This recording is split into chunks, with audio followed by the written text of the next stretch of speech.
Hello, my name is Gordon and I'm an Economic and Fiscal Analyst at the Scottish Fiscal Commission. I'm part of the Public Funding and Fiscal Sustainability team. Because of the work we do in our team, we know that the Scottish budget and the way it is funded are complicated. This clip is one of a series of video explainers which aim to explain how the Scottish budget works, broken down into bite-sized chunks. This video is the third part of our series on the Scottish budget. In earlier videos, we explained what the Scottish budget is and the spending plan it contains. We had a whole clip devoted to devolved social security too. In this clip, we switch to the other side of the budget, tax revenues. We will start by looking at the timeline of tax devolution in Scotland. We will then explain the tax plans that since then have featured in Scottish budgets, and we will talk about the Fiscal Commission's role as official forecasters of devolved tax revenues. There are other clips covering what the budget is, the spending plans that it contains, how devolved social security works, how the budget is funded, and the overall budget process. You can find all of these other videos on the video explainer section of our website. This slide shows a timeline of tax devolution to the Scottish Government. At the outset of the Scottish Parliament in 1999, there was very little tax devolved to the Scottish Parliament, but that's grown throughout the 2010s. At its creation in 1999, the Scottish Parliament was responsible for only one tax, non-domestic rates, or NDR. It is a local government tax paid by non-residential properties in Scotland. The 2012 Scotland Act devolved the Scottish rate of income tax, which is roughly half of income tax revenues. It applied for 1 year in 2016 and is still the same system used for the Welsh Government. This Act also devolves Land and Buildings Transaction Tax, LVTT, and Scottish Landfill Tax, SLFT. These replaced the UK Government's Stamp Duty Tax and UK Landfill Tax. The 2016 Scotland Act devolved more aspects of income tax. Since 2017, the Scottish Government makes more decisions on income tax and gets most, but not all, of the income tax revenue raised in Scotland. The 2016 Act also has the powers to devolve or assign the revenue of more taxes. The next one to be devolved is Aggregates Levy, which is expected to be fully devolved to the Scottish Government in April 2026. On this slide, we show the difference between fully devolved and partially devolved taxes to the Scottish Parliament. Land and Buildings Transaction Tax, or LBTT, is known as a fully devolved tax, as are SLFT and NDR. The Scottish Government can determine what the tax covers. It can create and change reliefs and exemptions to paying the tax, and it can set the rates of the tax and the thresholds at which different rates apply. It has complete control over LBTT in general. Income tax is different. We say it's a partially devolved tax. The Scottish Government has control only over some aspects of the tax. It sets rates and bands applying in Scotland, but it cannot control the income which devolved rates and bands apply to. And Scottish income tax is only charged on income other than savings and dividends, NSND, of Scottish taxpayers. On top of this, the Scottish Government cannot create new reliefs or amend existing ones either. All of these are powers reserved to the UK Government. Finally, the amount you earn before you pay any income tax, the personal allowance, is also reserved to the UK. Although non-domestic rates are fully devolved, both the Scottish Government and Scottish local authorities have powers over its reliefs. Local reliefs are at the Council's discretion, but they must fund them from their own budgets. The Scottish Government instead decides on national reliefs, and it funds these from the national Scottish budget. For example, one of the most important reliefs is Scottish Government policy, the Small Business Bonus Scheme. This relief exempts a lot of small businesses from paying NDR.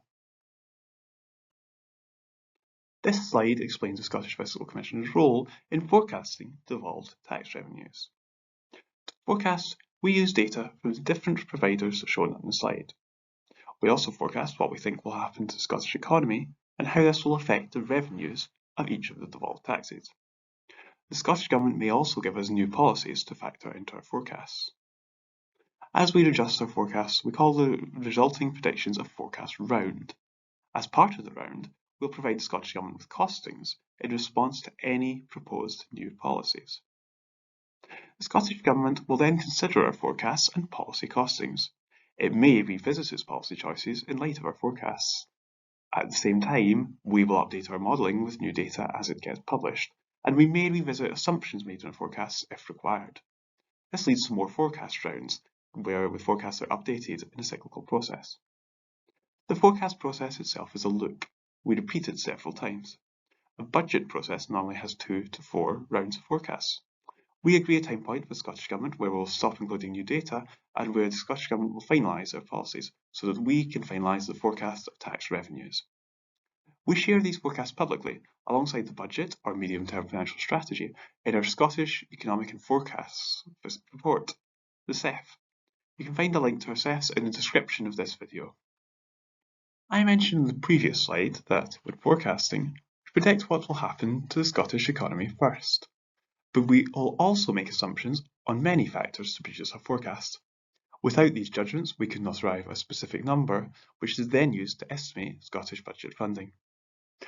For one example, on income tax, we assume earnings growth across the taxpayers in Scotland and how tax thresholds will grow in response to this. These assumptions determine how many taxpayers are in each income tax band, which is a key factor in determining how income tax revenue will grow over time. For LBTT, for example, we make assumptions around how property transactions will change in future years. This will then affect our forecast of the number of transactions subject to tax. Finally, on NDR, we make assumptions on the appeals to property revaluations. We assume how many appeals are successful, and this affects the total value of properties subject to NDR, which then affects the total NDR tax paid. These are a small sample of the assumptions we make to produce our forecasts. For more information, see our reports on how we forecast taxes available on the SFC website. Fiscal devolution gives the Scottish Government responsibility for some taxes which until then had been the responsibility of the UK Government. Accordingly, the Scottish Government now gets these devolved tax revenues directly. In return, the UK Government deducts from the block grant what it would have raised had the taxes not been devolved. The revenue the year before devolution is used as a starting point. This amount then changes in line with trends in the equivalent taxes in England and Northern Ireland. These remain under UK Government policy. The block grant adjustment does not have to match trends in the devolved tax, and indeed it tends not to. This can be because of different policies pursued by each government or economic effects, which will affect each tax differently. Just like we forecast Scotland's devolved tax revenues, the Office for Budget Responsibility does so for the rest of the UK. But forecasts are not always perfectly accurate. So, once HMRC knows how much each devolved tax was actually raised, the block grant adjustments get corrected. We explain more about how this affects Scottish Government funding in Module 4 of this series. This slide summarises this module. Since 2012, because of tax devolution, tax plans have gradually become more important to the Scottish budget. Income tax is only partly devolved. But on the other hand, the Scottish Government has full control of the other devolved taxes, LBTT, SLFT and NDR, which are fully devolved. The SFC forecasts revenue from devolved taxes through an iterative process, normally twice a year. We use data from different providers and take into account the Scottish Government policies. There are many factors we make assumptions on to forecast revenues from each devolved tax. Finally, the UK Government deducts money from the block grant to reflect the devolution of these taxes. This then feeds into the wider Scottish budget. In this module, we have touched on one factor affecting public funding, but there are many more. The next clip, Module 4, focuses on how the government budget is funded more broadly. That's all for this one. We hope you have found it useful. If you are interested in knowing more, you can find more videos in the Video Explainer section of the Scottish Fiscal Commission website. And if you have any feedback on the questions on the slide, or any other matter, please do get in touch. Our email address is in the slide and in the description of the video. Thank you very much for watching.